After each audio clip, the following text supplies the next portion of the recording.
Welcome again to Colubrid and Colubroid Radio. The gang is back. Matt is here. He is alive. We have proof. We're looking at him. So, welcome back, Mr. Most. How you doing? Oh, man. Burning the candle at both ends, but that's all right for right now. Yeah. So, as we were talking before we hit the record button, this show is all about you, sir. Kinda. At least the first 20, 30 minutes we'll give to you. So, if you wouldn't mind just filling in the listeners, where you've been, what's been going on, status of your collection, just let her rip.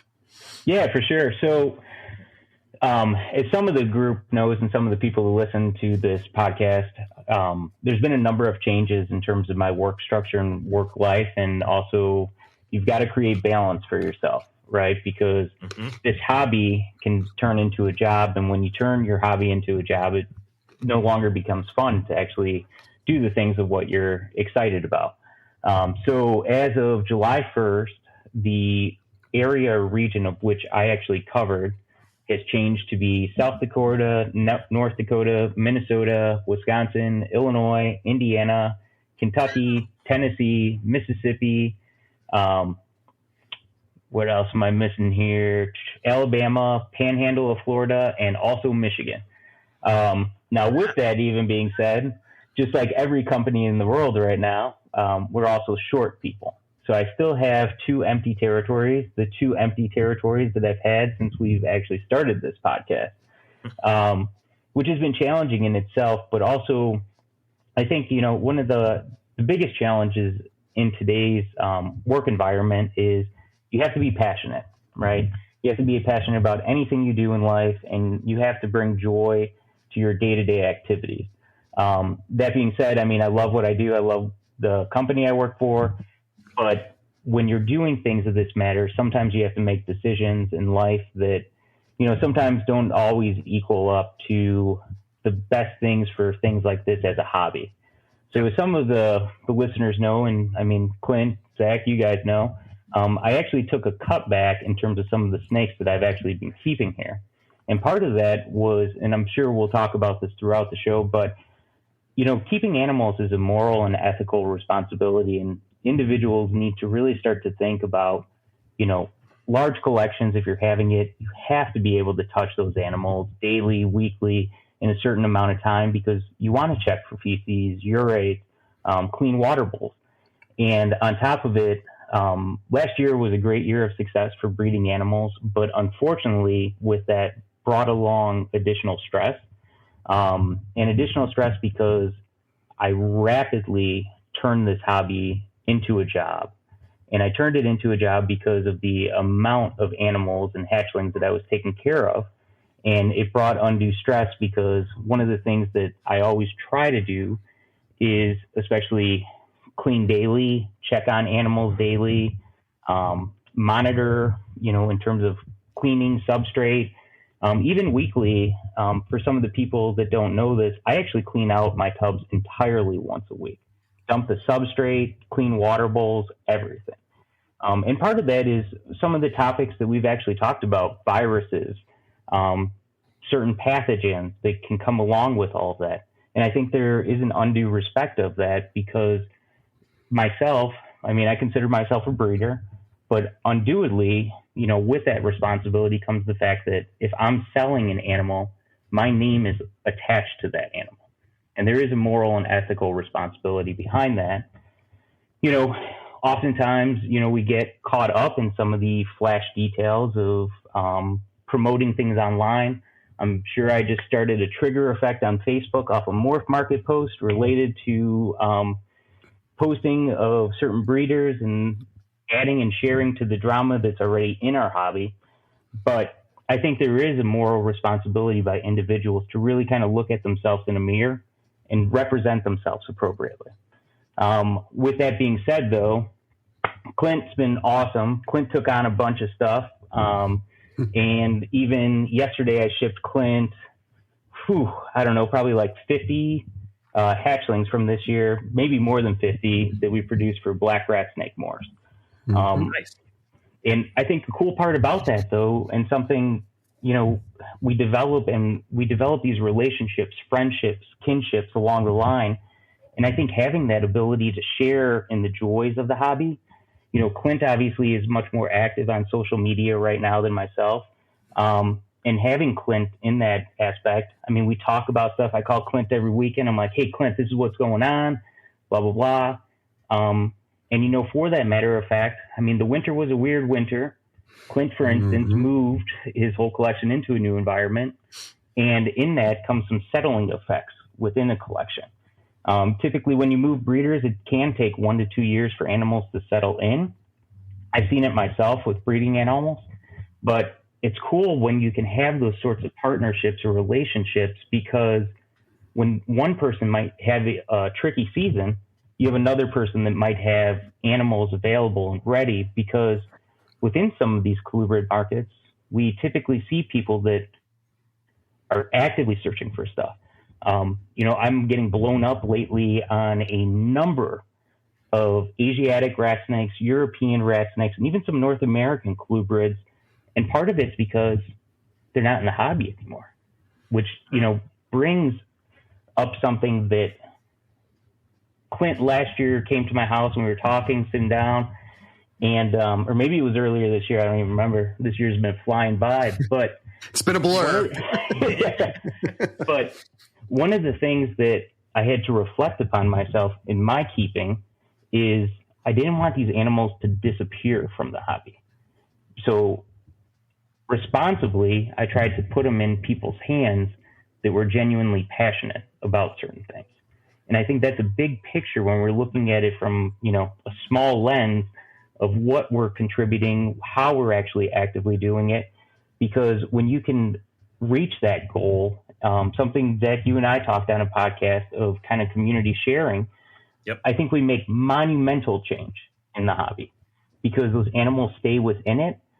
But I think one of the hard parts right now that we're seeing, and this is even some of the stuff that I see posted, and I know I get some negative hits on some of the stuff that I post, but even like the morph market rules in terms of, posting exact images, it's going to kick out people like myself from posting animals or restricting the number of animals that I post purely because I just don't have the time. And I think you see that with a lot of 40 to 50-year-old age group that does have full-time jobs. Right now, they're short people. They're overextending themselves. So they're not even pairing up animals, because they just don't have the time to actually actively market. And the way that our hobby has changed, I would say rapidly within the last 30 years, we've seen significant changes in the way advertisement works, social media works. And I think one of the things that we're lacking, and something I think we can talk about tonight, is just the fact that we've lost touch with like natural history, the allure of searching out new species, new breeders, aspects of that, because we're basically spoon-fed everything, right? If I want to go to Morph Market, I can click, boom, and see everything, which has been a hard part for me like the last 4 or 5 years. And I've even said this to some people is when they ask like, well, what's the species that you're really interested in caring about or working with or a new species? And the hard part that I've come to terms with is I'm not seeing anything, right? And I think some of it is actually an abundance of posting and stuff like that, where then I don't have the allure to really like reach out, search for things, which I know are available because I've done this before. But you start to lose that attraction, right? And so, like I mentioned, I mean, I'm not out of the hobby. I'm still breeding. I'm still keeping everything. But you start to come almost like complacent, right? I think might be a good term for it. Because when you're not as excited, it turned into a job and you start to question some of the things of what you're doing. And some of the aspect of it is really engaging with each other, talking with other people. That's always been the most exciting part for me, to actually meet people. I've worked with a ton of people with partnerships, breeding loans, breeding partnerships, and it's brought some of the great friends in my life. I mean, Stan Grumback, Clint, even Kevin too as well. I mean, out of Illinois with the Texas Rats. I mean, there's just so much cool stuff that's available when we really try to put ourselves out there. as a community and something that's looking for something bigger and better. Wow. I think you nailed it there, man. that's it's like, it's okay. Where do we follow up? Yeah. So, Matt comes back with a freaking vengeance on his first show. So I guess I want to say, Matt, I'm thrilled that you're back on. It has been ages. I want to say that in a way, I think you kind of have become that girlfriend that goes to another school, where all your friends are like, yeah, I'm sure Matt, right? Yeah, I'm sure he exists. Yeah, kind of thing. So good to have you back, buddy. And you're absolutely right. I think that there is so much of this hobby that we get away from, and and it's not just this hobby. Let's be honest. The personal social media has gotten us away from that. It's, you have very few friends, but you have thousands of acquaintances, and it's like that here. It's like that in real life, it's not just in the hobby. It's unfortunate that causes, it's weird. There's people that, I went to school with. I haven't seen them since I graduated over 20 years ago, but I know what their kids look like that are 16 years old because I've watched them grow up. And, you feel like someone when I've never even spoke to these people. So it's weird what social media has done to us as a group. And I see that influence in the hobby. But I think you're absolutely right that, some of the relationships we have made, kind of stand the time, stand the test of time and really make it something nice. So, since this is that episode, we just get to go on whatever tangents we want to, right? I talked about Morph Market, and it's so people have asked me several times about Morph Market and, the changes being made, and you see a lot of bickering, on that'll be a word I'll use that, we'll say bickering. And, for those who ask, I'll just kind of put it right down the line here. I typically try to walk the most middle ground, logical approach in any dispute, debate, argument, or topic. Just what is, makes the most sense. And for a lot of the individuals I've seen that have argued with Darian, the owner, I like Darian. Darian and I, we chat back and forth. I get along fine with him. I do not agree with everything that he's changed. I see his vision. I see where he's trying to go with some things. I just don't always agree with the approach. So just for the record, I like Morph Market. And there's also a lot of the guys I've seen that have argued with Darian. I like them too. I get along with both, right?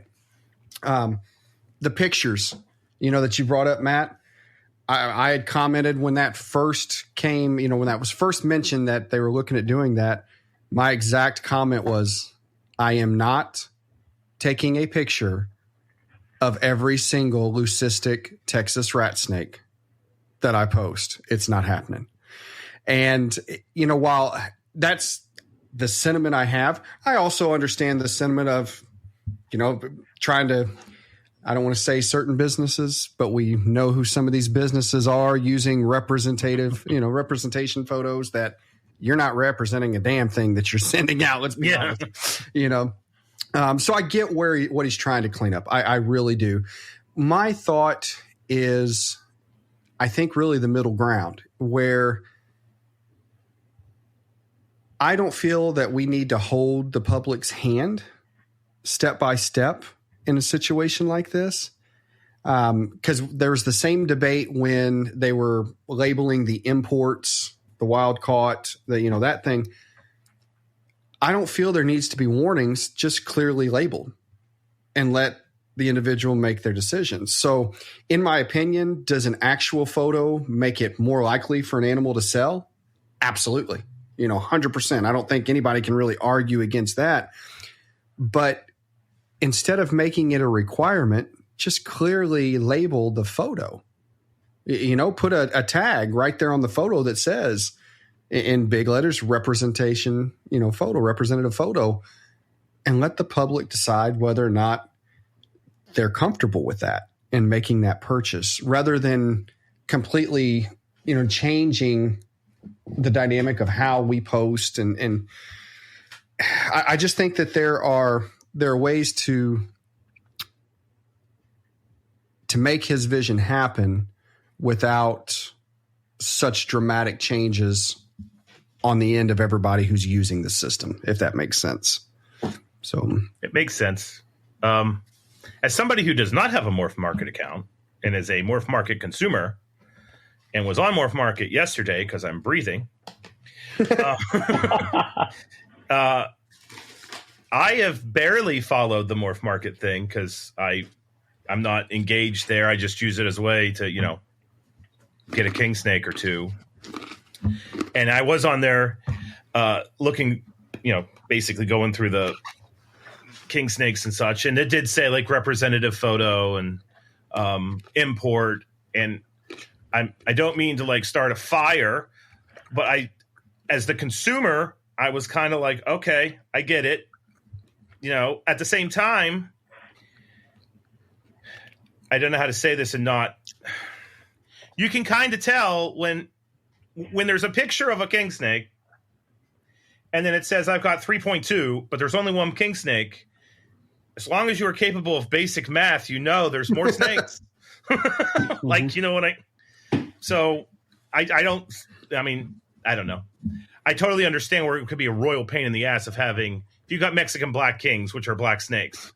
Here's funny. It's so funny that you say that, though. Like that one, I'll disagree with. That really? One, yes. And again, I knew it. I knew cool. That one to get brought up. So, because as someone who breeds and sells a hell of a lot of Mexican black kings, because I just had this conversation with our animal care specialist here. Mm-hmm. I said, no, that's actually one that I do have to take individual photos of.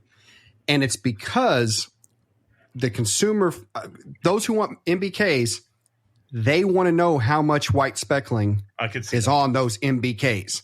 They want to, if you don't have the right angle, I'm going to get asked. And I know part of me wants to go, look, as an adult, it's going to look the same. Even the ones that hatch out looking like desert kings are going to be black, whenever they're adults. But I've learned, yes, with MBKs, I actually do have to take individual pictures. That's hysterical. You probably don't, but I guarantee I sell more of them than the people that use representative, photos on there. But then you go to things like the Lucy Texas rats, and I could send you 1 out of 100, and you're not going to be able to pick the picture. It's not going to work like that. So there's some, yes, but that's what I'm saying is, MBKs would be a prime example of just put the label on it and then let the consumer decide whether they're cool with getting any Mexican black king or no, I want to see the exact one I'm getting, and they'll pick their they'll pick their seller based off of that. Yeah. So now, and I will give Darian credit. He didn't make every category fall under those rules. And I think, some of that was some of the feedback that he was given. And I know that, some of the categories that he locked in were specifically to weed out some of the less than stellar sellers. So, yeah. Now, I'm going to say that I don't have a problem with weeding out the less than stellar sellers. No. They need weeded out. Mm-hmm. And when I go to a herp show anymore, because I've gotten to the point where I've realized that it's better to have as fresh a frozen pinky as I can get to get these little bastards to eat. And this is my first year even remotely coming close to you two, because I just bred large quantities of false water cobras that'll eat your freaking thumb if it smells like a frog, and they start on a fuzzy. Like this, dealing with these baby king snakes makes me want to play in traffic at like 5 o'clock in the afternoon. But anywho, Um, so getting the fresh stock means that I've been going to my local show, and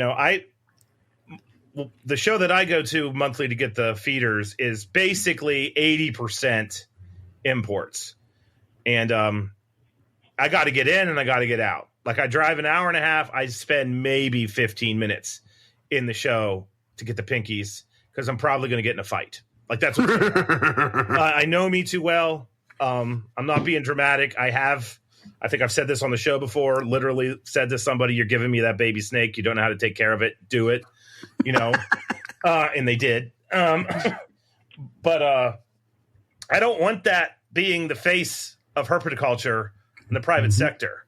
It has, I'm not saying I'm anti-wild caught. There are people that do it right. Okay. But if you've got a table and it's full of file snakes from Africa that are loaded with worms that are the length of that snake, and you've done nothing to help them, and you're just flipping them for $100. Like I was at Schaumburg, and Schaumburg was wonderful. It was like the good side, but there were the file snake came to mind because that's literally what it was. It was a skeleton with skin on it that was barely alive. And the guy that was selling that snake didn't have any other colubrids at all. And I was just kind of like, what the hell? Like the snake, I would have literally bought it to put it down. Like that's where it was. We don't need that shit. I don't want to see that shit. And if there's anything being done to eliminate that, it's only going to help us so that the people that are focusing on breeding, preserving, doing the good, doing the Lord's work so we can have these things as captive lines and limit that wild caught pressure. That's the side that I want to lift up and celebrate, and I'll do anything I can to get rid of the other part of it. Yeah, the hard part with that comment, though, Zach, and Clint, you probably see it more on a pet store basis, though, is it's affordability. Yeah. Right? And that's the one thing, and that's the reason why some of that still stays around in the hobby. Some of these importers, exporters, people that they all across the internet name drop is like, oh, this is a bad person, blah, blah, blah. Some of those people are just brutally honest and like, no, this is a wild caught animal. You're getting what you're getting. But do you want to pay $300 from Matt for a file snake, or do you want to pay $50 from this wild caught? And I have been blown away with how many people go the $50 way, email me, say the snake's not feeding, what issues should they look at? I mean, point in case, 2 weeks ago, I received an email from someone that actually thanked me for a response related to parasites in a file snake.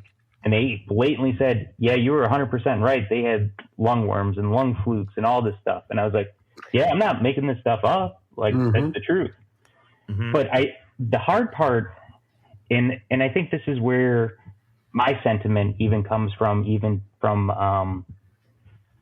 my earlier comments about not only Morph Market, but any online posting for animals, is we've really become, and it's really become like the kitchen store, right? I remember even talking with people that have written books, things of that nature. And, one of the hardest parts, I think, that when you do publish a book, and Zach, obviously with your new publication now, the hardest part is people think of that as an ordering catalog. Even working with Kevin Messenger with the Asiatic rat snakes, I was blown away how many people contacted me asking if they could buy, litters of animals from this pairing or this pairing, just off the pictures, and would even reference like the page number from Kevin. And, you start to are we in a grocery store, or are we trying to advance ourselves as a hobby? And even more so, as a breeder or a professional breeder, we want to be pushing ourselves to the edge, right? That's why even, Clint, over the years, he's struggled with Volanti because he doesn't know how to take care of any Asian rat snakes. But the reality of it is that's something we should strive for. We always want to be pushing ourselves to the limit of that care, that professional, trying new species. But we can't take into account some of these as, going to a grocery store and picking out a watermelon and knocking on it to see which one has the best. When we had Chad Fooch on, Chad talked about it. I mean, and I certainly go about this too. I don't care what the animal looks like. What's the best feeding animal out of that class? That's what my question every time. Yeah. You could, whatever, even the white specklings on that Mexican black. Yeah. Yep. But I mean, those are genetic traits that sometimes will pass on, because one of the hard parts, I think, too, in the hobby, and we've talked about this with other episodes, is sometimes if an animal is not feeding, it's not best to start force feeding the animal. Because all you're doing is, in this, right? This is like raising livestock. If you really think it's farming, right? Mm-hmm. And you really want the best traits just continuously going on and the best bloodlines being recreated. That's why, even for tricolor hogs, I get all these inquiries lately about tricolors. And one of the most interesting things I get up from it, though, is everyone saying no one's having success this year with tricolors. And I'm not even pairing mine, and I'm getting clutches every month. Mm-hmm. So, is that a better stock animal? Did other people buy stuff? And even when we had the episode with Kathy Love, talking about that, we've probably pushed some animals in this hobby longer than what they should because of the fact that we've probably promoted bad breeding behaviors and bad bloodlines to persist in the hobby. Yeah, I could say I had a bad bloodline of tricolor hognose snakes, but they are now extinct because none of the babies lived, and I gave the female to one person and the male to another person. I broke up the pair because when I was writing that book, I thought somehow I stumbled on the nightmare pair, and I don't want these things coming back together again. It's not worth it. And I can say tricolors are a great example of that, Matt, because I'm looking right over where yours are. The two that the pair that you gave me last spring are doing great. Yeah. And they've never missed a meal. And the tricolors I created never ate a meal. So, and I really do honestly believe that there's a line element with the genetics. And it's not that they had the genetics to eat. Everything eats. Right. But they might have a genetic disposition to feed more readily on rodents. And mine might have had a genetic disposition to feed more readily on squamate eggs, which is actually something they eat in the wild that most people don't realize is they're lizard egg eaters. And so if my line is the one that wants to do the squamate eggs, I'm not going to shove mouse tails and all that crap and get it to the point where it wants to eat. I think it is the responsible thing to just kind of let them go. And I didn't kill the adults, which ate mice like crazy. I just broke the pair up to make sure we're not I didn't want them to breed. I didn't want somebody else to go through the hellscape that I went through with them because they were not fun. But now I'm getting ready. Yours will be ready next year, and maybe I'll have some fun. There you go. So anyway, no, cool. No, I definitely agree with that. Yeah, 100%. I think that there's very few situations where I feel that we should go to those extremes to get an animal to feed. It's now if it's a new species that we're trying to get established in the hobby, we're trying to figure out, maybe, but I can tell you now, and I think we've all kind of said this at some point on the show. If a baby doesn't eat here, it doesn't eat. Yeah, I'm going to try the tricks. I'm going to try the different, methods, the sinning, the, braining, the boiled, the this, the that, but I'm not going to push it down your throat. If it doesn't have the will to eat. And now, given at the same time, I'm not really working at the moment with anything that shouldn't eat. Nothing. So it's the worst is going to be the gray bands. And yeah, I'm still not going to force feed them, but I'll work with the lizards. I'll get all that going. But anything I have has been in captivity long enough and the line's, prevalent enough, it should eat.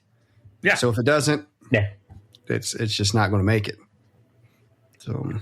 Yeah. And then that's when you introduce it once it's passed on. to a king snake. Uh-huh. He will gladly eat it, Yeah. and then get triggered to only eat snakes. I've never had that happen. Any of my kings that will eat a snake will eat any damn thing I put in there. So yeah, I've not had it happen. Speaking of kings eating snakes, I have a story for everybody real quick.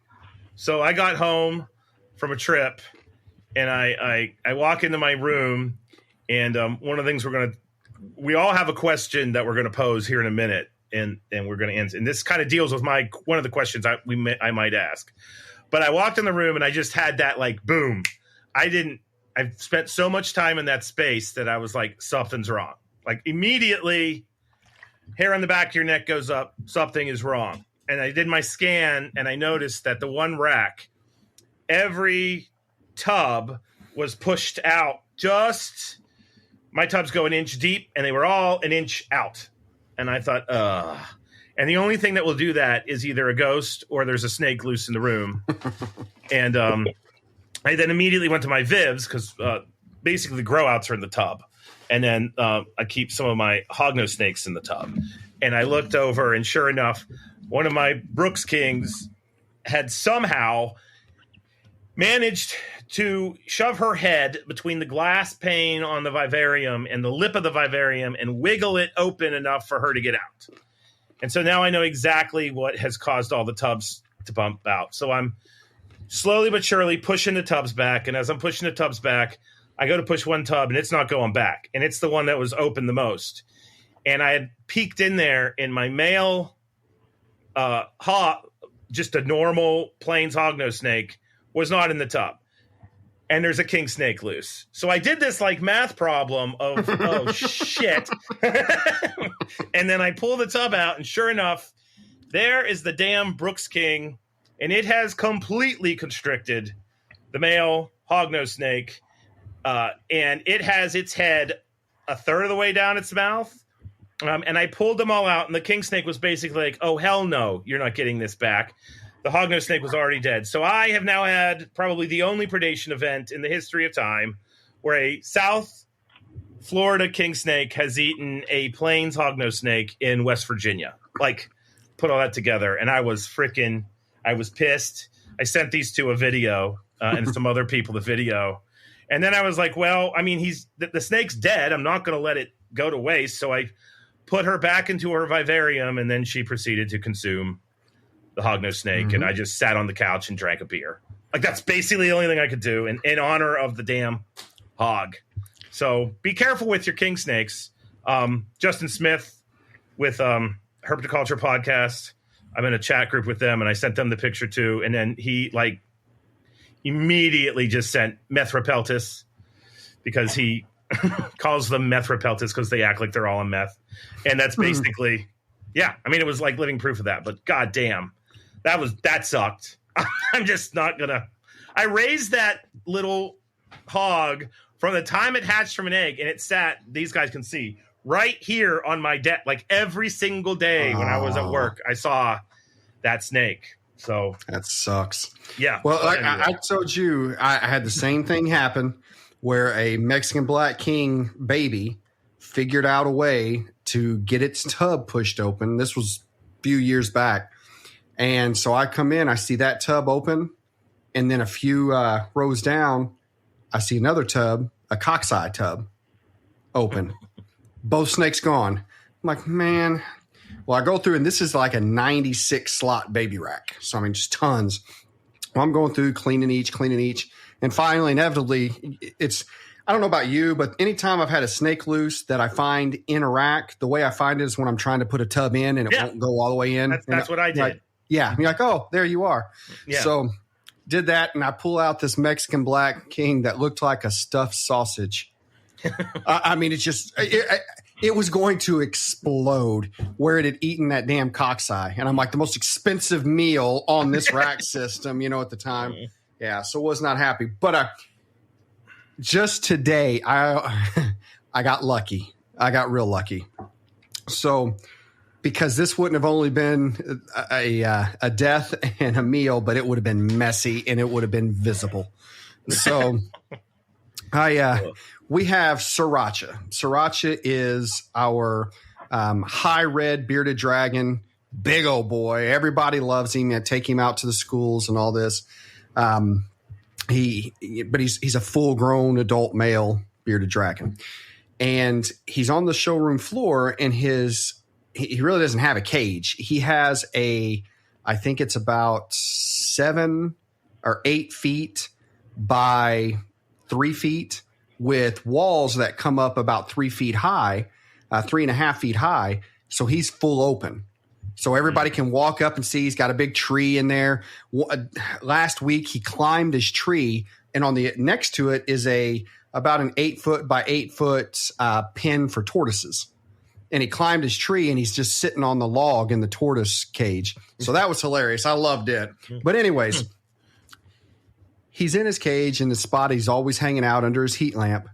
And we have customers in the store, and a customer says, "Is there supposed to be a king snake in there?"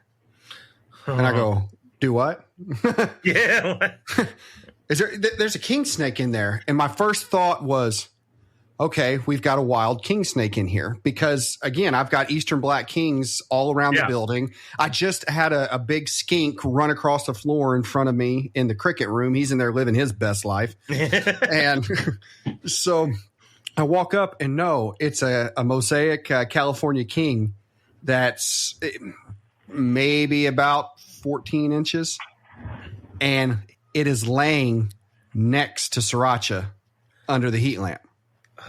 And I'm just thinking, because beardies don't like snakes. They don't usually react real well to them. And as big as he is, if he'd went to town on that, it would have been a mess. It would have been right there in front of the customers. Yes. And I didn't even know this thing was out. And I went and I figured out how it got out. There was a thing broke, and where it could kind of push this lip up on his cage. But yeah, it was, wipe the brow, put this thing up, and go about the day. So, yeah. Well, you guys all have animals that eat each other. I guess the only escapee that I encountered was a Dion male trying to get into a female's cage during breeding season, and that snake was missing for days. And all of a sudden, I'm down in the basement. I'm like, "What the hell is that thing?" And it's the male just trying to get in the female's cage. That's wild. Yeah. Pheromones for the win. So, anything new with your season, Matt? Is it you mentioned you moved a lot of animals, but was there anything that you worked with this year that you might want to talk about, or no? Well, so responsibly, I didn't pair up everything this year either, and a lot of it was just for my mental sanity. So a lot of species, I didn't even bother breeding.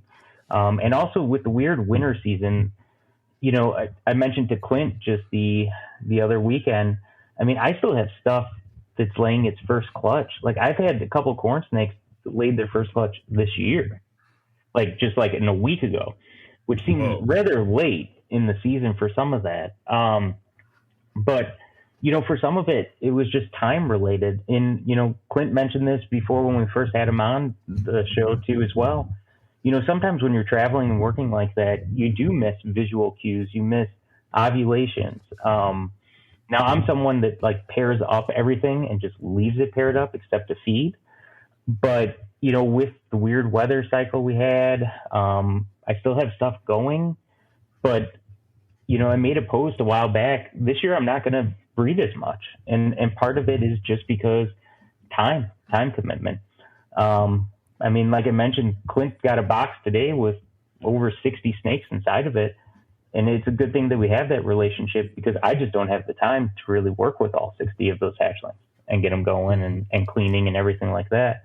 But, this year I didn't breed Mullendorfi, which is unfortunate. They still are one of my favorite species.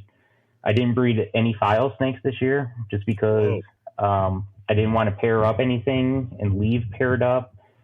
And so I didn't produce any of those. Kurt, who works with some of the Russian rats that I have with him, he produced some of those, and even some of the Climacophoras. But, some stuff I didn't pair up. I didn't pair up red and black snakes this year. The African species that hatch out with the white head, for those unfamiliar. I didn't push it with Toxi, Volanti, Conspiculatus. Some of them I didn't breed this year. I just let them off for the whole season. The one thing that I actually had a lot of fun with this year was personal projects with corn snakes. Nice. Which is like the most random one. But, I had some projects related with scaleless animals that I wanted to prove out and play with.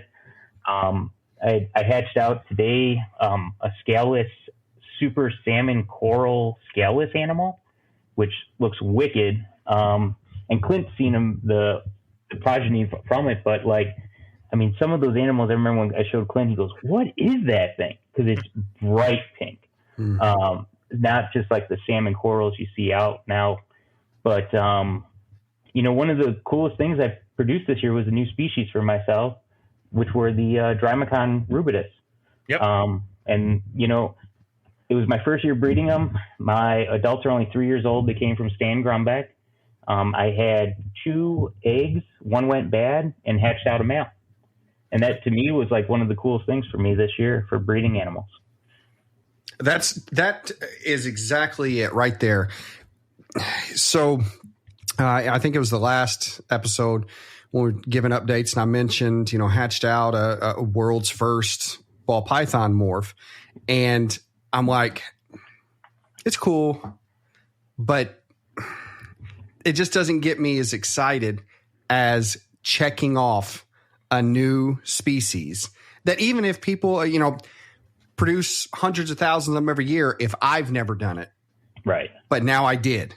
That is such a big win. So, man, kudos to you, Matt, because that makes me feel so good, getting to add another species to the list, another species successfully, reproduced here. And I want to kind of chime in on the corn snakes as well, because that's something that it's funny how cyclical we can be. No. Where you get into something, you get out of something, you miss it, you get back in, all this. So, you're talking about doing some of these corn snake projects and expanding those. I kid you not. I just added, and I can think there's only 2 species that I actually added animals to the collection that I didn't really have before so far this year. Hognose. I've now got some hognose that I've held back, and I'm getting more. But I think I just put about 9 or 12 corn snakes that I got a hold of them, and I'm man, some candy canes, like true candy canes. I don't see them that often, candy cane tesseras, some nice striped reverse oketees. What else? There's some anery tesseras back there. Just, it's been so long since I've been so excited for corn snakes, but I freaking love them. I'm like, man. And again, you think about everything we work with, right? And the people that they hear us on here, they see us online, and they see the mandarins, that Matt posts, the green bush rat snakes that I'll post, things like that. And today I'm taking pictures of snakes to post, on the website, and all these beautiful snakes and all these different species I'm photographing. I holler, "Steve, hey Steve, come here. Come look at this snake." And what was it? It was a corn snake that I'm like, "Look how good looking this thing is, man." He's like, "It is good looking." I'm like, "I'm holding some back. I'm going to go look at the holdbacks. I want to make sure the holdbacks at least look this good, because otherwise I'm holding this one back." But that's what I called him from 2 rooms over to come check out this corn snake. So it's, I guess, never get too big for your britches, people. No. Yeah. It's still enjoy it. If you get to a point where, you see a head popping out of an egg and that doesn't bring you joy, don't breed anymore. Don't breed anymore. So just little things like that. Makes me feel like a kid again. Yep. I mean, I did all the king snakes. I had that crazy collection of Asiatic rat snakes that hated my house. I was just like, nope. I got to get something that I'm not stressing out about here, but I can still nerd out about. And I didn't understand how much I liked locality. It takes my natural history / professional world and merges it directly with herpetoculture. But for me, it was the Pasco County Florida Kings, because that's a really rare locality for them. And I knew a couple people that tried to get them to go this year and they didn't go, and I got them to go. The eggs looked horrible, absolutely horrible. But all of them hatched.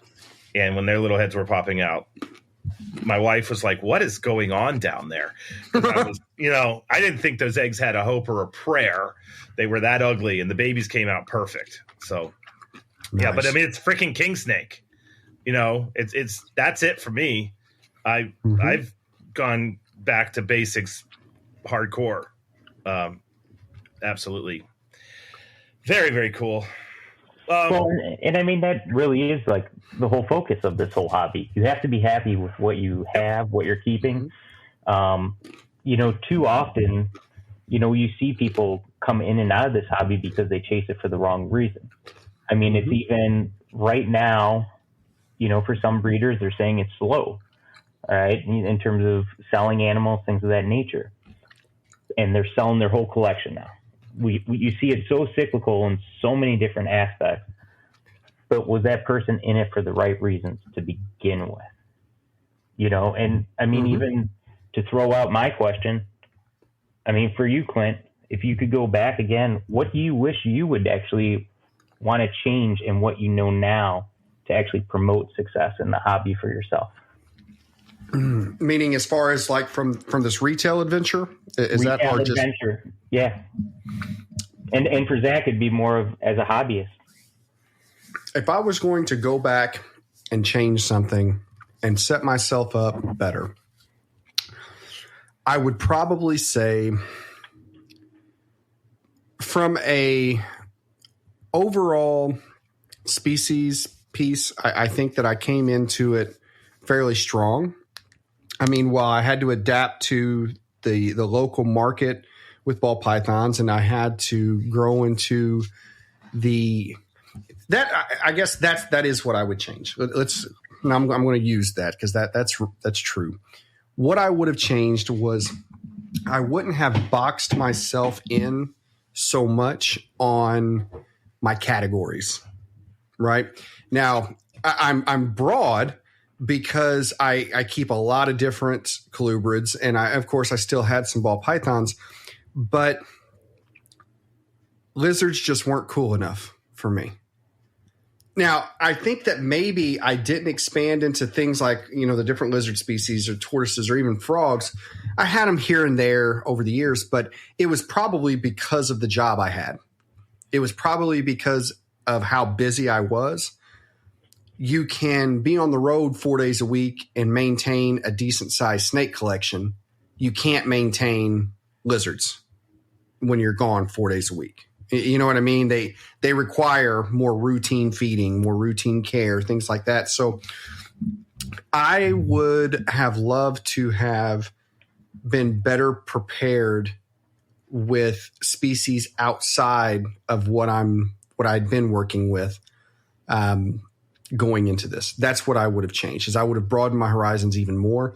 And it's funny because it's what I tell people all the time here that come in and that are into the ball pythons real heavy. Come into colubrids. It makes you a better keeper. Now that part rings true 100%. And I think that because of all the experience I've had with those species, it made learning chameleons a lot easier. It made learning monitors a lot easier. It made learning dart frogs a lot easier because I wasn't just used to this animal that sits in the corner and does nothing. All day. The different requirements, the humidity, the temps, the nuance. So that's what I would change, is I would have given myself a little more general experience than, so heavy into what I was in. Yeah. I guess it's up to me now. It is. So I'm going to go I'm going to answer this because if you remember, my history in herpetoculture is like, did it all through high school, through the late 90s, all through college, early 2000s. Then I bounced doing it hardcore in like 04, 05. And then Zeusai came back 2016. In 2015, really, I came back with a vengeance. And so I'm going to go with like the mindset I had in 2015 versus the mindset I have right now in 2023. So 8 years later. On the private side, not necessarily the academic professional side that I dwell in. I would say that if I could talk to myself back then, it would have been, I would have told myself to lighten up. I took it. I came in and I looked like when I was in it in college and everything, racks existed. I knew what racks were. They were melamine.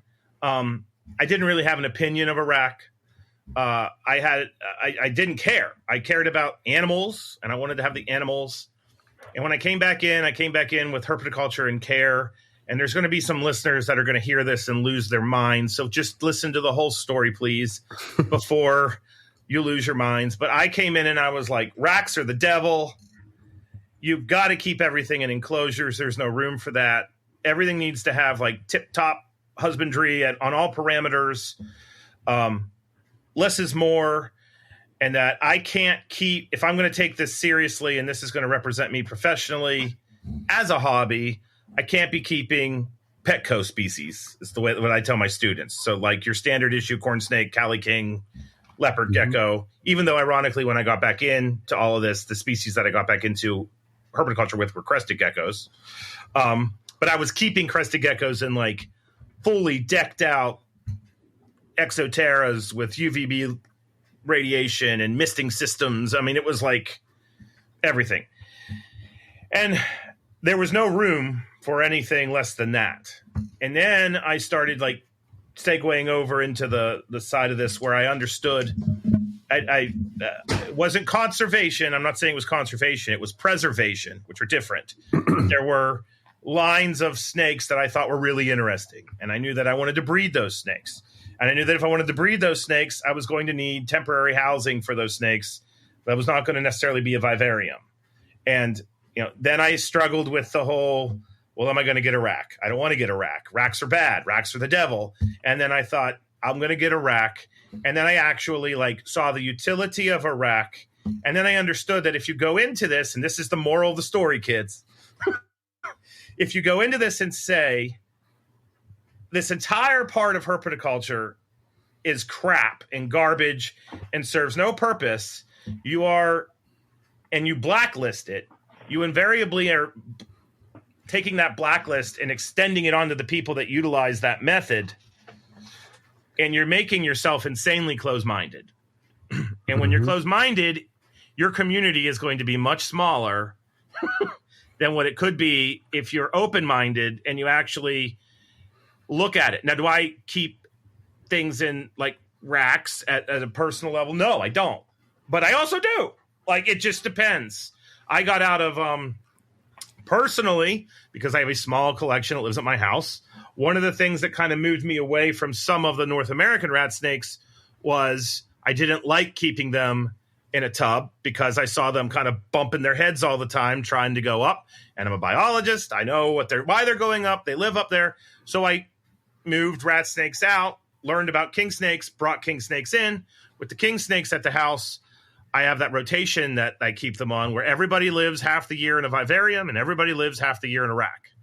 And by me doing that, I can maintain enough animals, breeding stock with these localities that are rare to preserve them, the preservation part. So we have a small contribution of Pasco County, Hernando County, Dade County, locality level snakes going out into the private sector.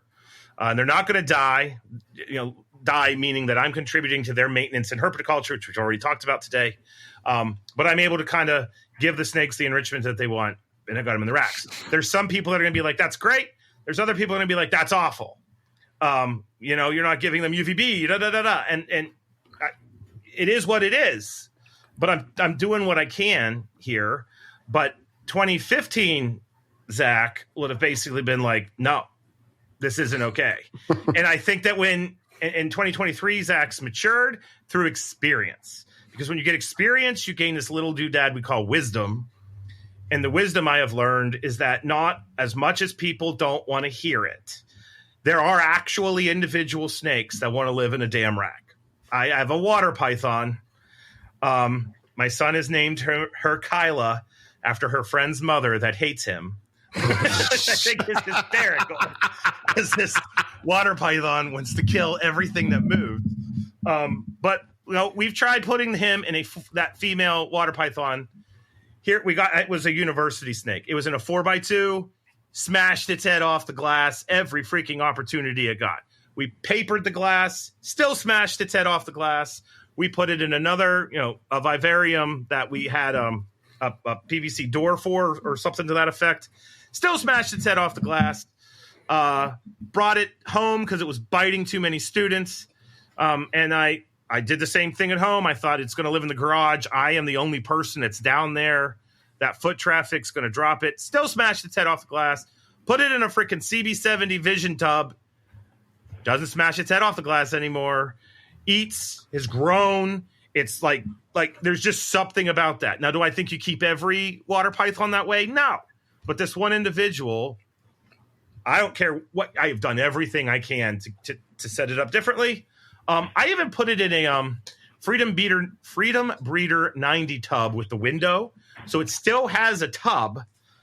It's in a tub, but it's got more of a window for light.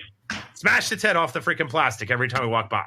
It just it doesn't like it, Mm-hmm. But I think that's what I would have done, is that I would have taken a step back and interpreted things for myself instead of reading what people were saying and then joining a tribe.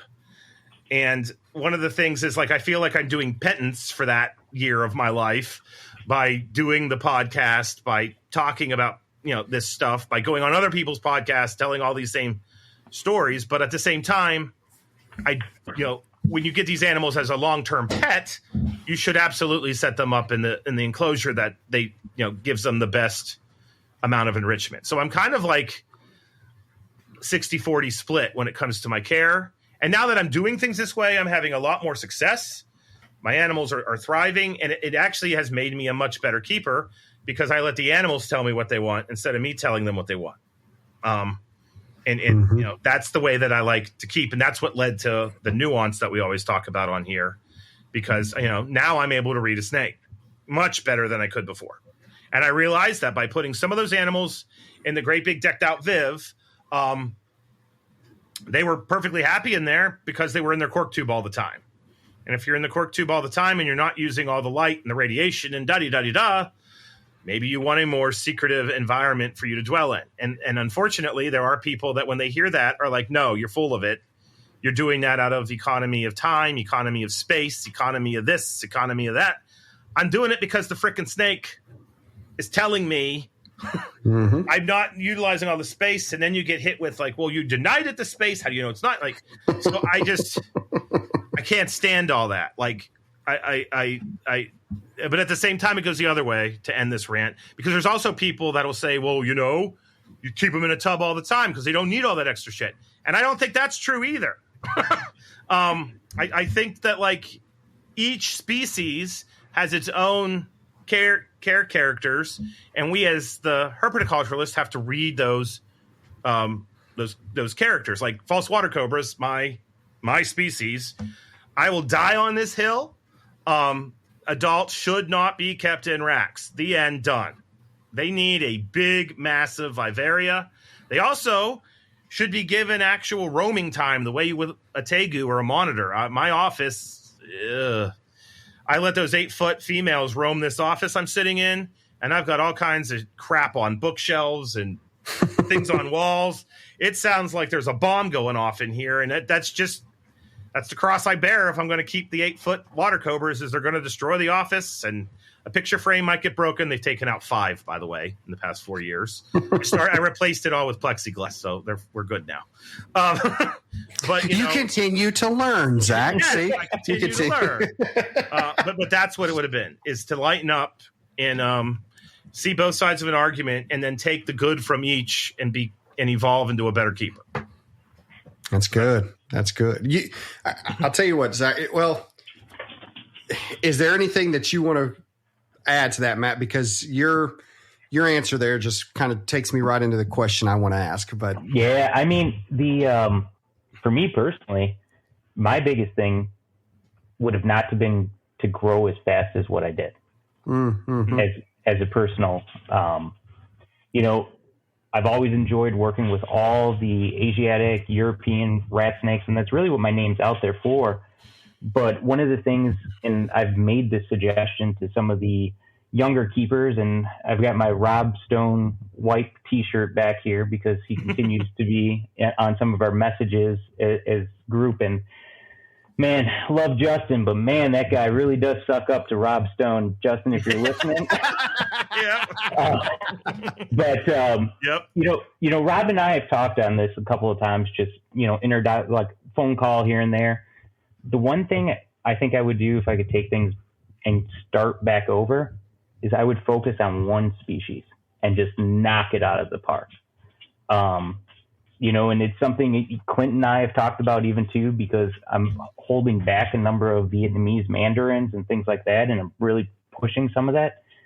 I wouldn't be surprised in the next 5 years if you see my collection change and evolve to something that's very different.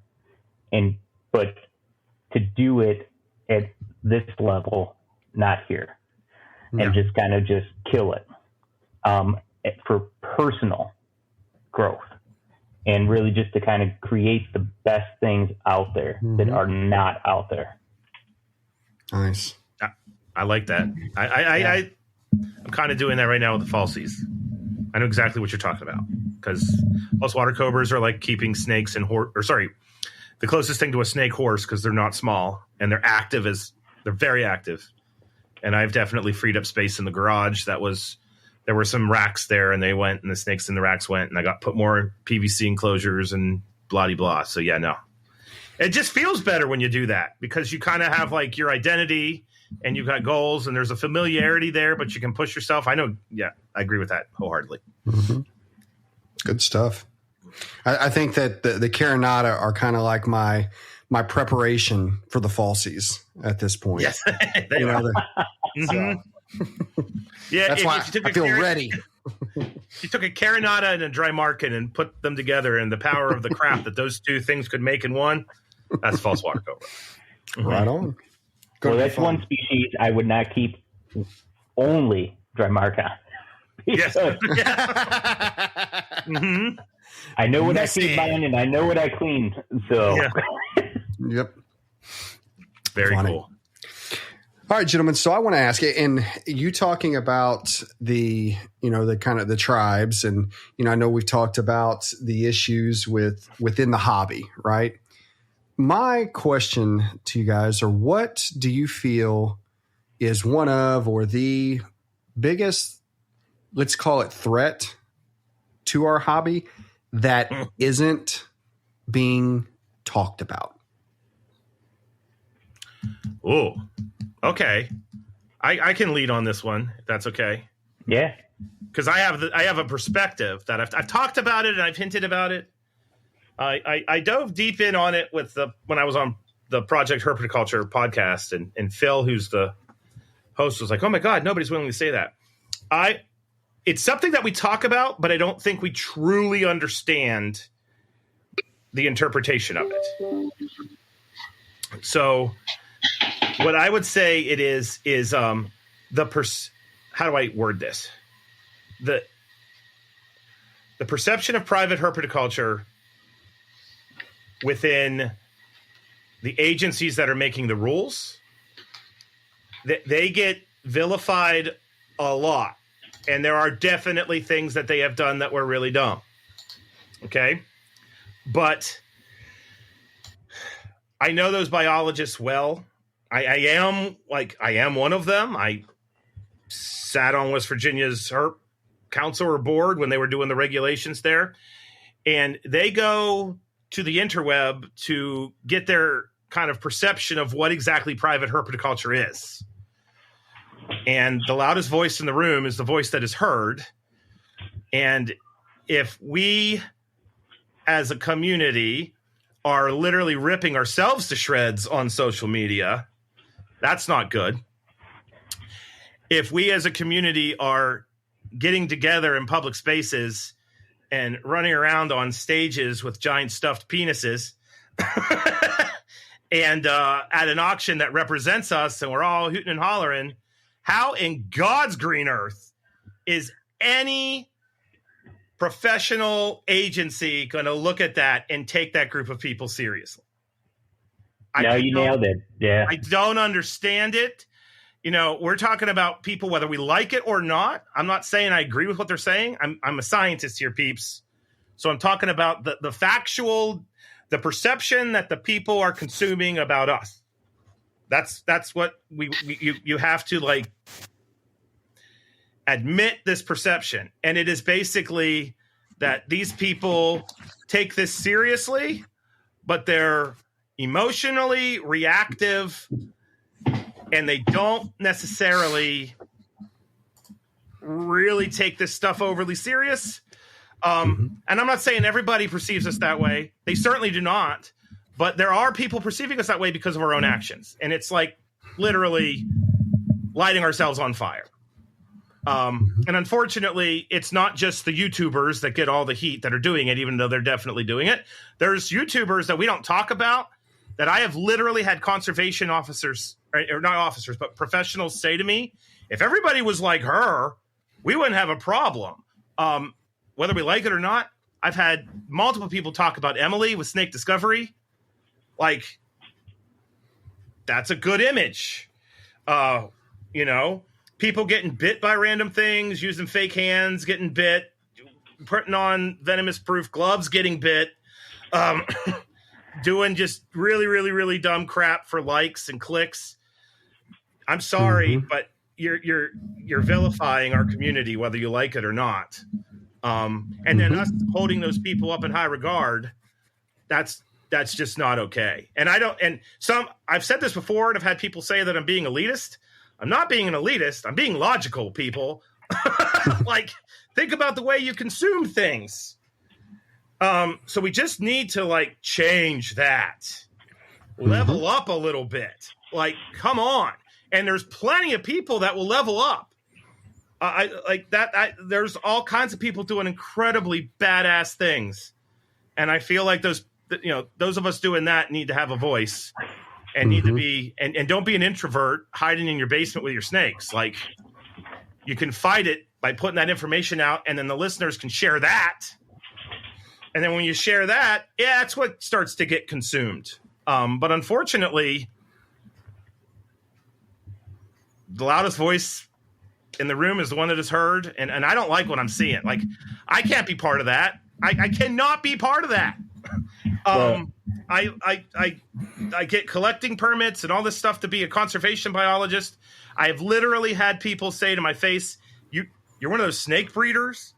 And I'm like, yeah, I am one of those snake breeders. I'm proud of being a snake breeder. But here's what I'm doing. And then I talk about all my friends and what everybody's doing. And I've definitely flipped a couple of them. But what they're getting from YouTube, social media, people sharing, blah, blah, blah, is really dumb stuff.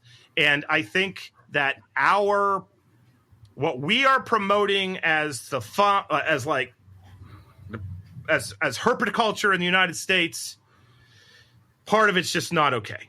And the community that's entrenched in that, that's sharing that crap, is going to be one of the nails in our coffin. Yeah, I agree with you, Zach, entirely.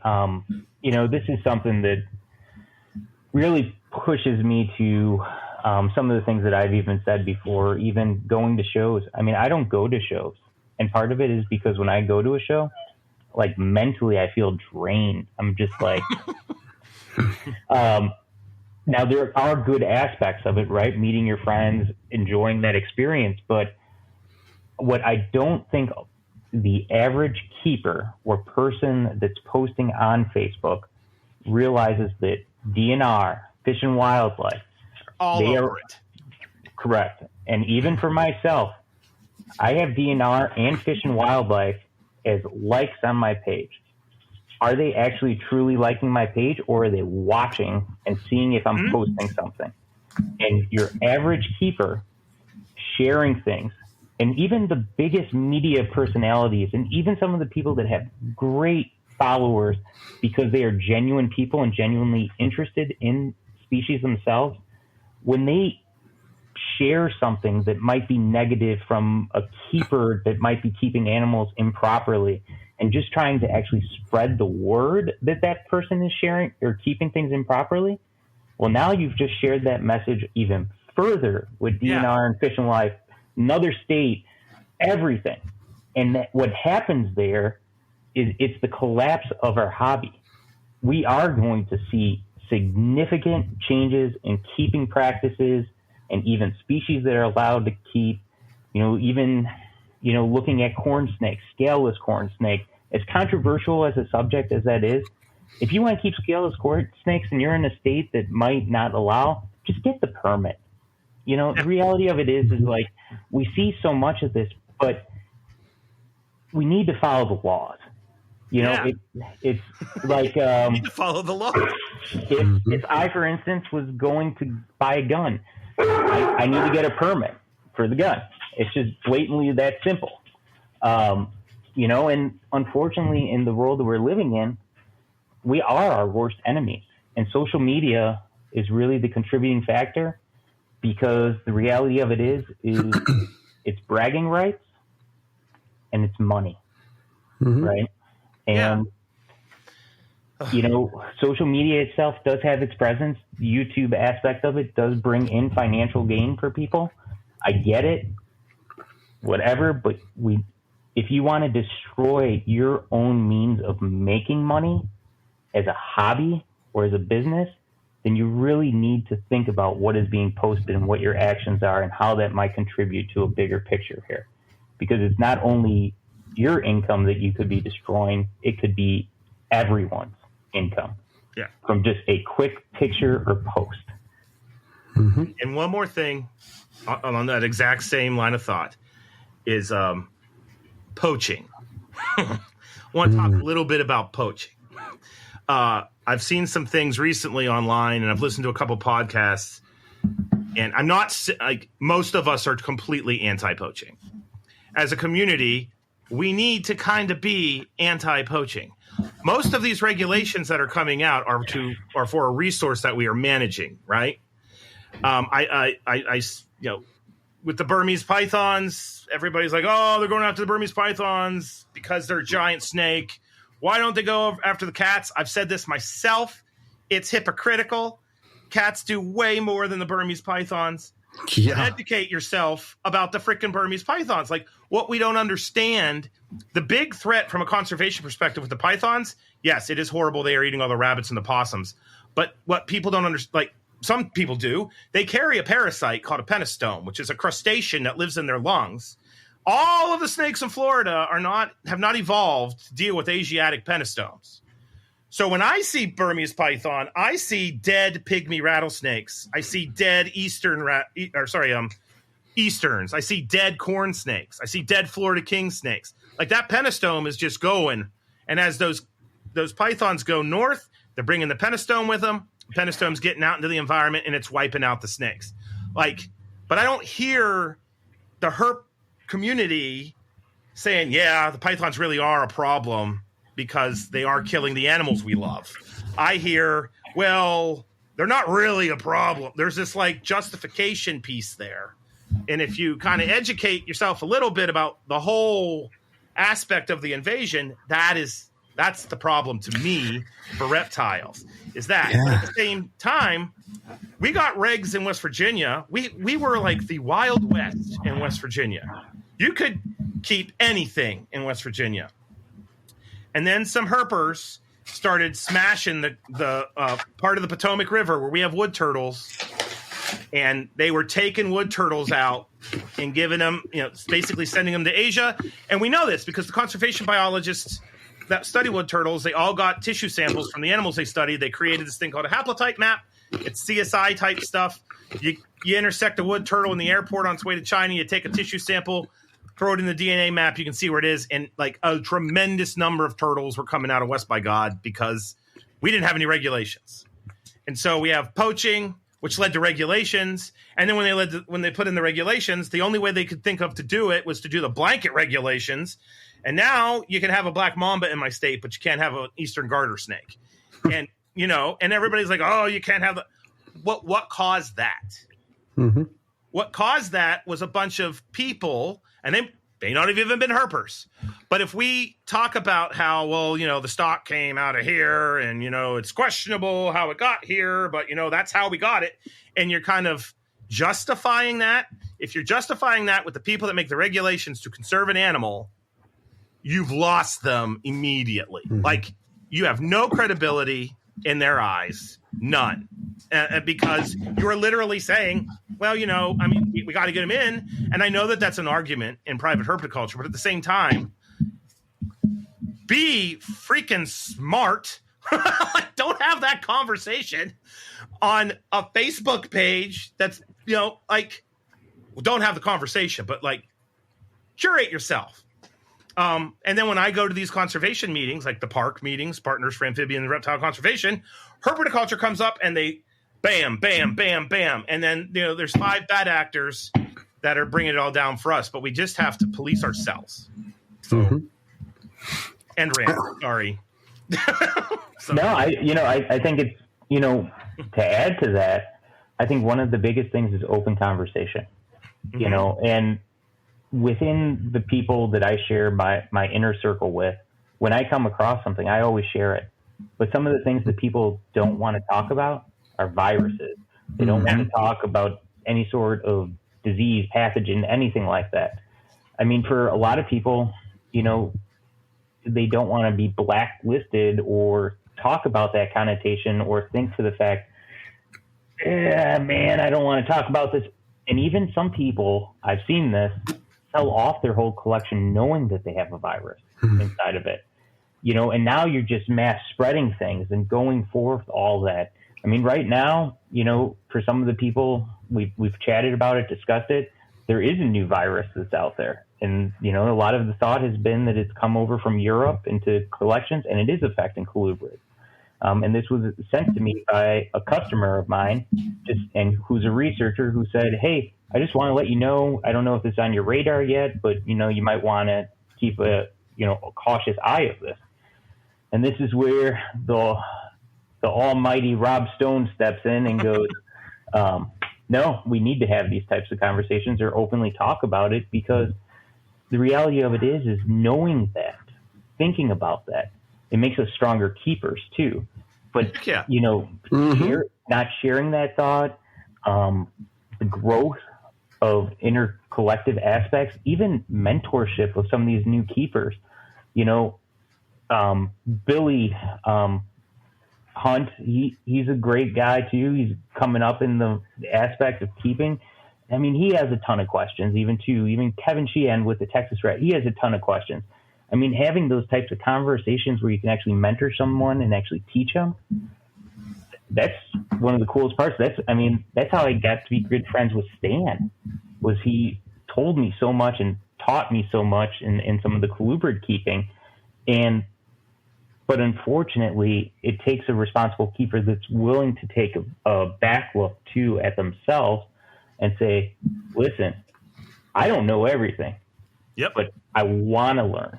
I want to learn how to do fecal checks. I want to learn how to do and treat things preventatively within my collection. And having those conversations openly where there is no judgment, that just builds upon a community. But is social media the way to do that? I don't think so. I really do not. I think a lot of that is personal conversations, getting to know people. Because, again, the social media aspect is creating a lot more drama in this hobby than is necessary. Yes. And, off of it, I mean, like I mentioned, I made a post off of someone's post just because I wanted people to recognize that this probably isn't the right area to have this discussion. Yes. And I didn't poke at anyone specifically or name anyone. All I wanted to do was present an idea out there. Big topic, right? But for those that probably saw my posting today, did they connect the dots? The reality is they never completed that circle to realize and look back and say, this is something bigger. Maybe I really should start to think about it in this manner. Because the policing aspect from Fish and Wildlife, DNR, USARK is not the strongest body in the world to protect you from those types of bodies, especially when you're making dumb posts that can threaten everyone. And I say dumb posts because, like, the reality of it is we have to be cautious in what you actually post and identify, because your name is associated with it. And if we're not following laws, you're not following the law. Is the reality of it, right? We live by it. We're governed by it, and we should almost be self-governed as a hobbyist if we want to continue keeping animals, because in some countries they're already limiting that. Yep. So, I kind of have responses to both of you. Excellent answers there, guys. Excellent. I'll jump back to Zach for a second, because when you were talking about the Burmese and those issues and the individuals who are like, yeah, well, domestic cats, are a bigger problem. And that mentality right there is so problematic, not only in our hobby, but again, it goes back to just our society, because I'm going to take it where we usually won't take it. I'm going to take it to politics for a second. I hate if someone is bringing up our most recent presidents, and if you say that you dislike either, then inevitably someone wants to come back. Yeah, well, so-and-so, the other. So if you say you dislike Trump, yeah, well, Biden, blah, blah, blah. If you say you dislike Biden, yeah, well, Trump, blah, blah, blah. No, you don't understand. I don't like either one of them. It's not mutually exclusive. It's so right there. It's Burmese are a problem. Cats are a problem. You don't use one to try to trump the other. Yes. You know what I mean? Both a problem. Yes, and it's okay to admit that, right? It's okay to say that. They're both wrongs. Two wrongs don't make a right here. And I don't know why we always feel that that's what we have to do. We justify our opinion, or we justify our side by trying to put down another side instead of actually lifting ours up. You know what I mean? It's, I can't pick mine up any higher, so I'm just going to try to put this one down so mine's better. And it just doesn't make sense, and, with Matt's, yes, social media. It's now, but as I said, I walk the middle ground, and I'll tell you that if it wasn't for YouTube and if it wasn't for Facebook, our hobby would probably be at least 30% less of what it is right now, because it would be more. Probably, smaller. There'd be fewer. Because it does grow, a significant number of new faces. It brings people into it, and not always for the right reasons. We know that. And it does as much bad as it does good. There's no doubt about it. And I think that part of the issue that we fight, because if you come back to a lot of these problems, we have a lot of ego or arrogance that is outweighing achievement. Yep. And people want to be so much bigger, louder. They want to be heard when you don't really have anything important to say. You're just being loud, and don't get me wrong. I get as entertained as the next guy on stupid things that I probably shouldn't laugh at, but not really reptile related. I'm just saying in general. I mean, you know what I mean? It's farts are still funny, right? Yes. So, but my point is the amount of ego that is coming in at times. It certainly causes people to do things they shouldn't, to try to continue to feed that ego. Now, with that being said, whenever we get like complimented for this show, I eat that up. I mean, it feels so good, but it feels so good because I feel it's not because of antics. It's not, I mean, hell, they don't even get to see us, right? No, they don't. You know, I like it because I feel that it's recognition on something that we actually, it's okay to be proud. It's not okay to be arrogant. You know what I mean? And I am damn proud of what we do here. Yep. And it was just, I turned on a random reptile podcast, one I'd never heard, or listened to before. I don't really listen to a lot, to be honest. I listen to us because I like to go back and critique, myself. Mm-hmm. Oh, Clint, you're saying things wrong. Like our last episode, I did this way too much. that little noise. Yeah. So, I try, I want to get better.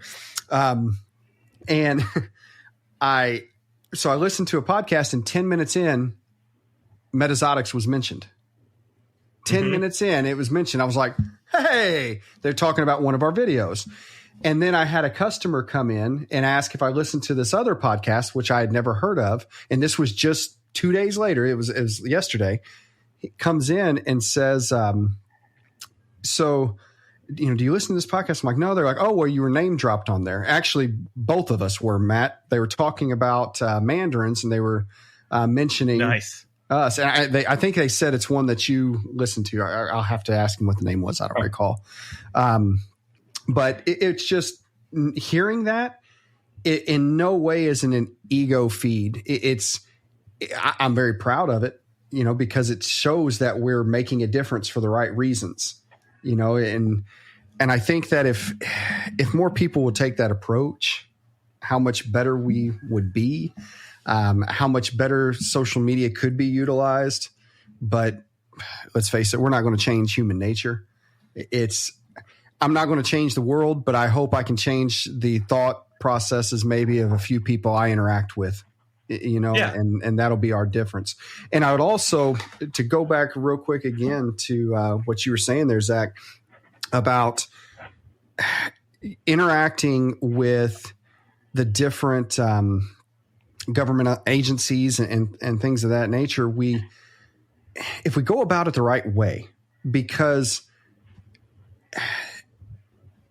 we can make a difference if we become proactive rather than reactive on some of these things. Mm-hmm. And because know this out there, everyone, legislation will come at some point to your area, whether it's federal, whether it's state, whether it's local. It will. It's inevitable. It's better to be a part of that conversation on good terms. Yes. Rather than being someone who's having to defend, and fight against it. So a quick example of that, I've got a wonderful relationship with our local animal control officer in this county. And I think I may have talked about this a little bit before. And if I have, I apologize. And in the county that I am in here in Indiana now, it doesn't have any regulations other than what the state has in terms of reptiles. So I know legally, as long as I get the permits, I can have Gila monsters and I can have a copperhead, which I want both of those here. I want the Gila monsters because they're awesome. And I mean, how often do you get to walk into a pet store and see that? So I want them as display animals. And I have a native area where we can show people what they find in their backyards. And I want a copperhead because I want to be able to say, this is what one really looks like. All of these are not copperheads that you think they are, right? And while I knew that I could have that, when the local animal control came in, because she comes in and shops with us, I said, hey, I'm glad you're here because I wanted to talk to you. Sometime in the next year, I'm thinking about doing this, and I wanted to see if are we good? Is everything okay with that? And it's not because I couldn't. It was because I wanted to give her that respect. Yeah. and include her. And what she says was, she goes, as of right now, yes, because there's no regulations. She said, however, I am wanting to put in a code, for reptiles. And again, it's inevitable. It's going to happen. It's going. However, because of the relationship that we have built, she says, we want to put, a code in. And actually what I'd like to do is a little bit later this year, I'd like to sit down with you so that what we write makes sense. So it's done right. So that these are, the things that the typical keeper shouldn't have, but we don't make it overreach further than what we should. And that's the best we can ever ask for right there, and she said, she goes, am I going to want people to be able to keep venomous, here in the city limits? No. She goes, however, I want to be able to write something in there so that people like you that are wanting to do what you're doing have the ability to still do that. And that's great. So I just think that instead of us fighting the different agencies, we need to be partnering with them before there's a problem, so that we already have that communication, that relationship, and that foundation to do this. And unfortunately, the people that they are hearing, to your point, Zach, are not the people they should be hearing from, for the most part. Not the one. And it's not that they're not talking, they're seeing the videos, they're reading the posts, they're seeing, that's the problem. That's the problem. They're consuming correct what's in front of them, and then they're basically making a judgment call. Yeah. But no, I agree with all of that. That's been my experience here in West Virginia. The regs went in. As soon as the regs went in, they started to enforce the regs at the state level, and then they immediately realized how many people in West Virginia have a corn snake. And that was one of the species that was, listed. And then because I'm not being arrogant here, it's the exact same situation as what Clint said. Because I have the ability to have that dialogue, corn snakes came back up again, and I was like, well, maybe we should talk about that, because I guarantee you, we don't have candy cane corn snakes slithering around, or maybe we do, but if we do, they can stay in the wild. But you could do what the state, I think it's New Jersey, could be wrong. But one of the states, in New England put in a rule, I'm pretty sure it's Jersey, where like if it has pink eyes, it's okay. But if it has black pupil, it's not okay, because that could potentially be an animal that came out of the Pine Barrens, which that's the northernmost population of corns, and they should be, protected, because they're not exactly they're doing okay. I'm not saying they're not, but the Pine Barrens are not doing okay. That's the better way of saying that. So their habitat's being limited. But the dialogue and the communication and the respect, key word there. And I think that's actually the reason why people get so upset about what's happening in a state like Florida, because there isn't respect. And in that particular scenario, like we all know what happened in Florida recently. It involved a rather large female boa. And I'll fully admit that I watched that video with my background and was furious, like livid, not okay. Like not okay. But like, if you look at the dialogue and how we got there, it's just a mess, and we don't need that. So I guess I'll just end it at that and not do anything to piss anybody off. So there you go. Okay. Is it my turn for my question? I think it is. We're actually right on time. So mine doesn't really have anything to do on this. So I'm getting ready to get a group of kids. New graduate students are coming in. We're overhauling Zoosci entirely, which is for the best. Not that it was like bad. I don't want to give that impression by any means, but like you grow by keeping the good and changing what needs to be changed. And so we're doing what equates to herpetoculture boot camp for 8 days. And we've got the two my animal keeping staff and faculty. They've made presentations, and we're going over like everything, all 300 species, or they're going to get hands on every animal in the collection, which is just over 300. And we're sitting at about 100 taxa, so we're pretty diverse. But this question came up, and it was funny because it's something we talk about on the show, and we haven't ever like really dug in on it, but we have. So this is kind of murky and gray. But my question is this. So we always talk about nuance with keeping. Mm-hmm. I want to know how the hell you learn nuance. I want to talk about that. So, and what I'm getting at here is when you take this seriously and you've got a collection of animals, and I'll say you've got 10 or more snakes. Not that you can't have nuance with one snake, mm-hmm. but it's just a little bit different. But, when I started with 10 snakes, if I would have walked in the room with the king snake loose, I would have been oblivious to it until I touched the top.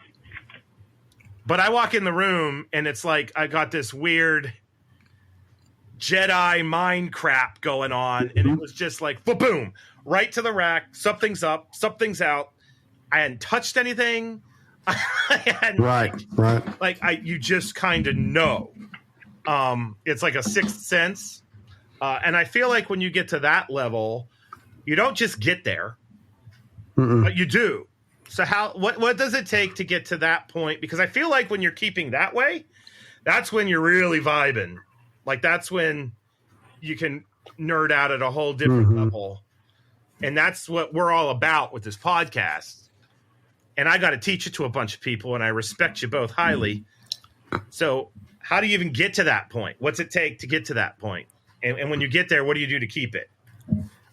I think I could probably start on this one, Matt, if that's all right. All right.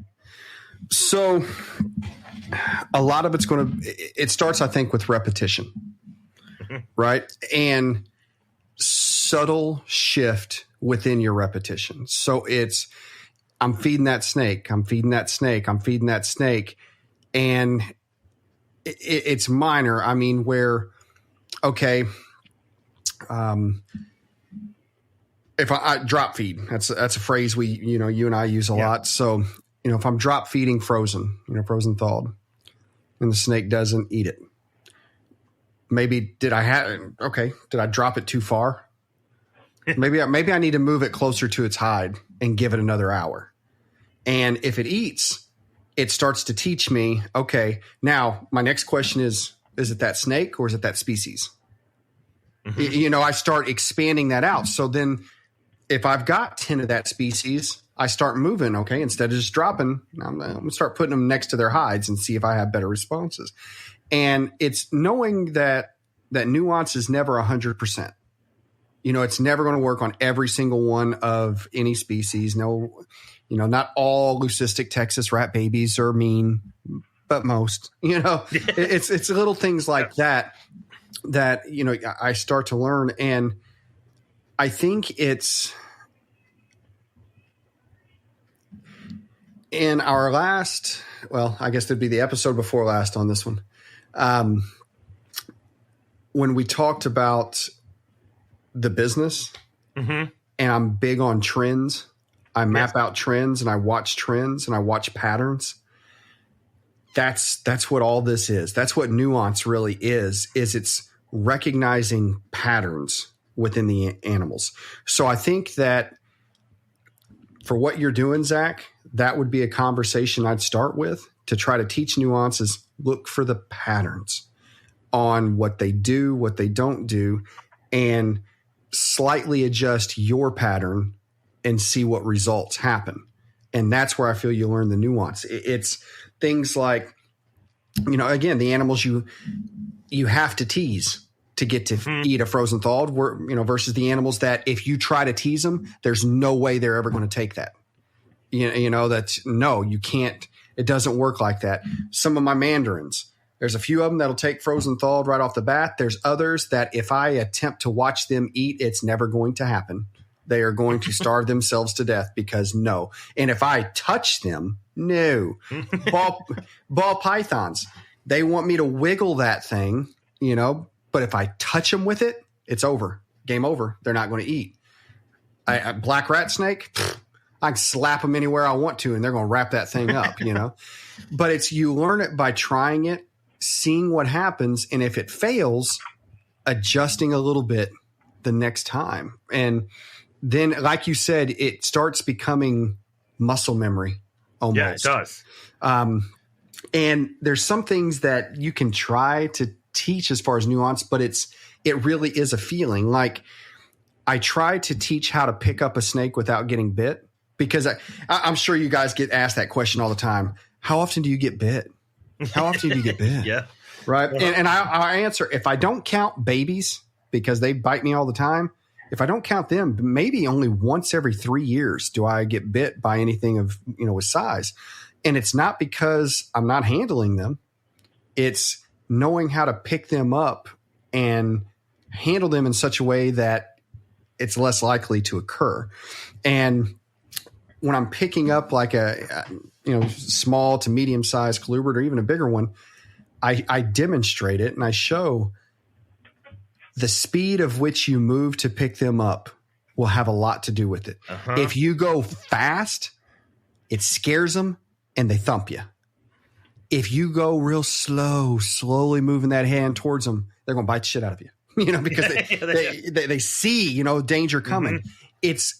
It's a nonchalant. It's moving like you're picking up a pencil. It's that speed. And then I cover them up. I cover their whole head up with my hand and then pick them up. And they're relaxed and it just helps. But that's a kind of nuance that no one ever said it to me.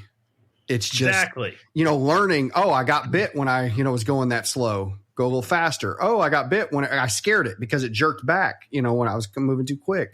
It's just that slow, not when I say slow, just that steady, nonchalant movement. And that's it. It does become muscle memory. But if you're going to teach it, if you're going to learn it, if you're going to put it into words, sometimes it's hard to put feelings into words. Yeah.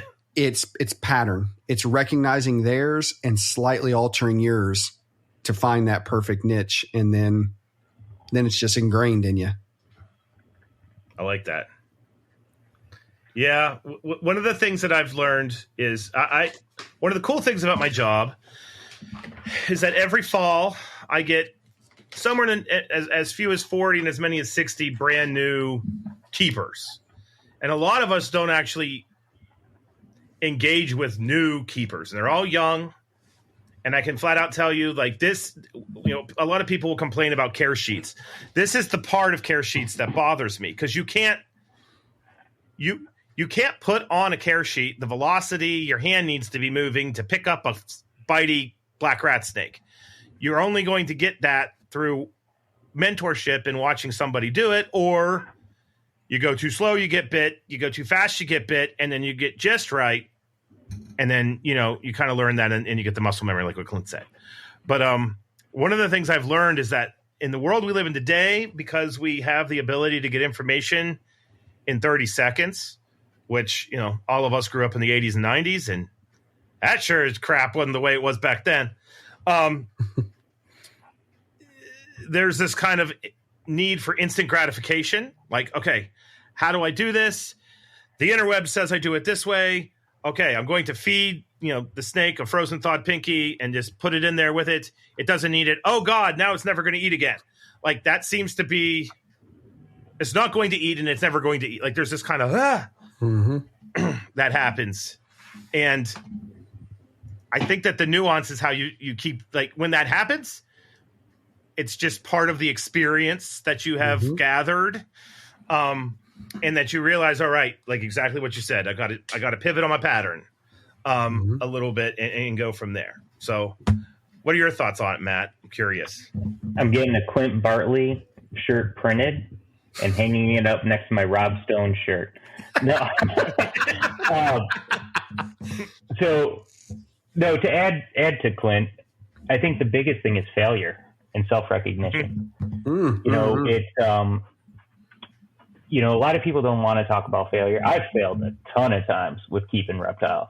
And I think sometimes when you go through those repetitions, you start to pick up on keen aspects of, something, Zach, you and we talked about in that bromation episode about water bowls.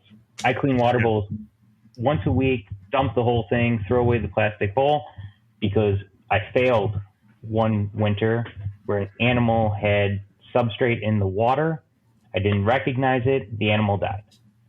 So, when you see stuff like that, then you start to build up your cues of like, hey, something is off here. What am I missing? Did I change a variable? Did I change temperature? Even a common principle and something that a lot of people don't recognize and review is you can put a thermostat and plug it in and set that thermostat to 84 degrees, but it's not going to be 84 degrees in the cage. Mm-hmm. I learned the hard way on that one. And the hard way that you learn by that is, hey, the animal's not eating, they're not acting right, could be regurgitation, and then you start to think about, well, what's going on here? And the first thing I always check is temperature, right? Just to go off of it. I mean, I know some keepers that go even further with setting up their thermostats where they actually put the probe inside of the tub or inside of the cage and actually put it right in there. And it's just a means of convenience to actually make sure that they are properly attributed or set up to that point. But I do think failure is something that we can grow from, something we can learn from. I've failed at hatching out a number of species because incubation media, humidity of a tub, airflow, and some of those variables we learn in terms of by doing and trying different things or even communicating with other keepers, because I know some keepers that have no airflow on a tub. I know some old senior keepers that used to keep eggs in a Ziploc bag and keep it shut. Now, would I do that? No. But, the avenue or that aspect of learning, I think sometimes when we fail, we typically will reach out to someone that we want to communicate or ask questions to. And there is nothing wrong with that. It only makes us stronger as a keeper and helps with that growth individually. And I think that really is an avenue where how you build up on, repetition, like Clint said, going through your day-to-day process because, hey, something's off here. I did something wrong. And when you have that self-recognition, you're really self-reflecting on what you need to grow upon and continue to increase or progress your keeping skills. And then you screw it all up again, and then you learn even more from it. Yeah, and it's the screwing up is something that is going to continue to happen if you continue to push forward. Yeah. And that's just, we had a screw up that's happened here that we attempted something new, and I'll share it with everyone and own it. And so she's my floor leader. Next to me, she's hands down the, top in animal knowledge. I go to her for so many things, including, she's the one who taught me a lot about the beardies. She's the one who taught me a lot about, the tarantulas, it was great because the things that I needed more in, she had. And I'm a big believer. Surround yourself with people that are good at things that you're not. Right. So we, had our first clutch of beardies here, and things went phenomenal. Had the occasional toe nip, I think maybe 3 out of 20 something babies had a couple toe nips. Not uncommon. We all know that. Well, we wanted to try to eliminate it completely this time. And, of course, we've got the babies divided out, as far as we can, with just a few in each big bin. And what was attempted was to ensure that they would have even more access to feed. And these things are being fed 3 times a day, 7 days a week. Someone's coming in and making sure. So food was not a problem. So what they did was they took out the paper lining that they were using in the bottom of these totes, so that the beardies would be able to find all the bugs, all the dubias, all that. Well, we've had several nips, toe nips, tail nips. I think maybe 12, of the babies this time. And, the young lady who oversees them, she's heartbroken. She's one that it still hits her very hard when, if a death occurs or especially an injury, which I understand, it's just for us, Matt, you know the phrase that I say to her, over and over. It's, when you work with life, you deal with death. It's part of it and things like this. And while, in theory, it would have made sense for them to be able to have more access to the bugs, it would eliminate those nips. But as soon as they told me what was happening, I said, the problem's that paper. I said, because I just stepped back and what's the behavior? What nuance do I see here? Mm-hmm. We took the bug's ability to hide away, but we also took the baby Beardy's ability to hide away. So even though they're all the same size, they would still see the movement more so than they would have if they had, more of that, more things to get under, that kind of thing. So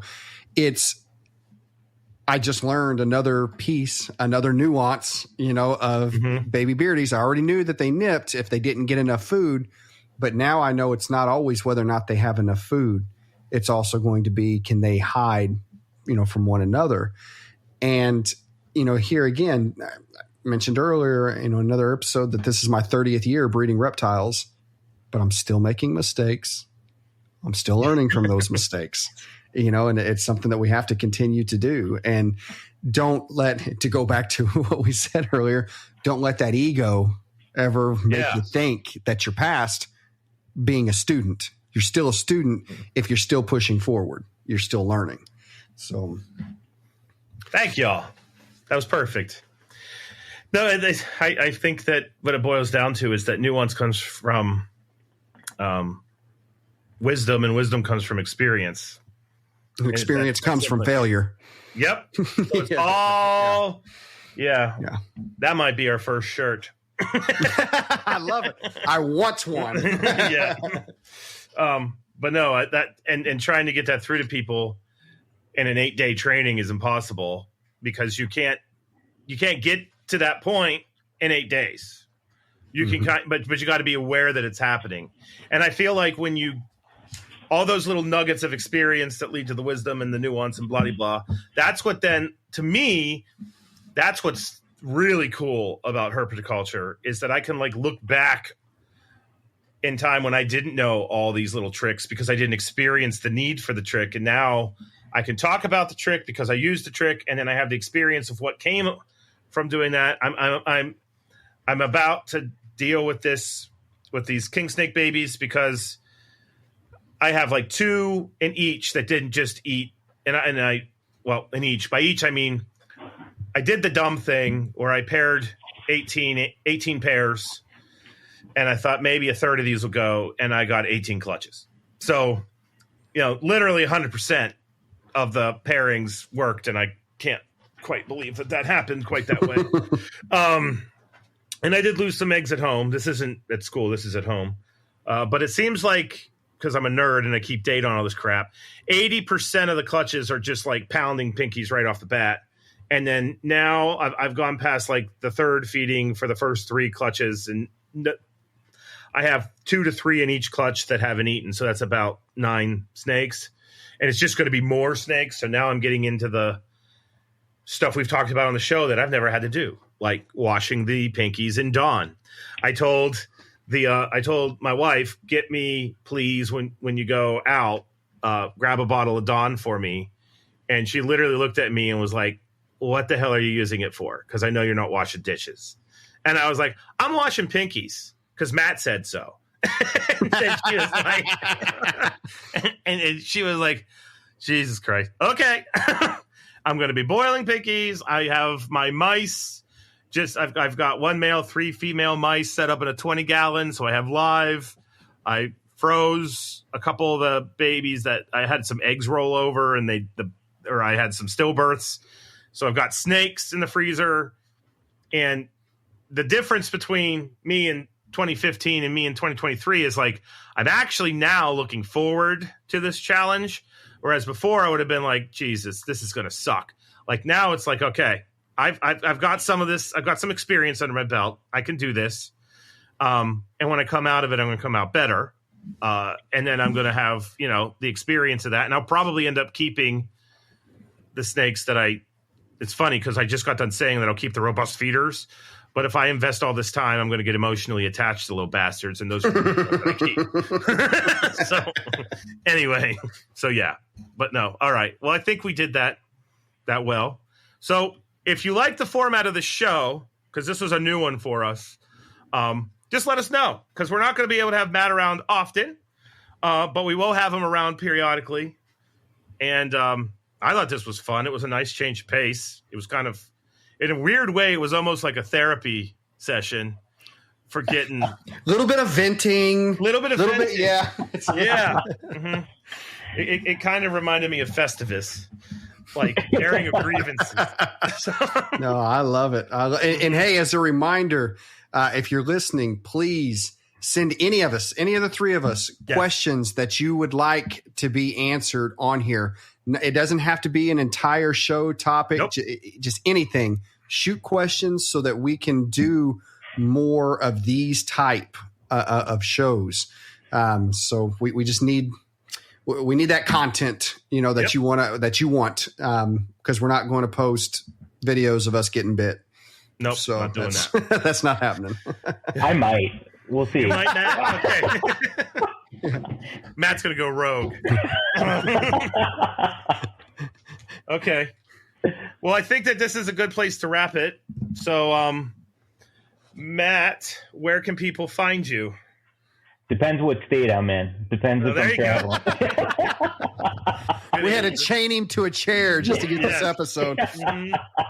No. Best place to message me really is through the Sarpa Mitra page on Facebook or Instagram. Excellent. And then Clint?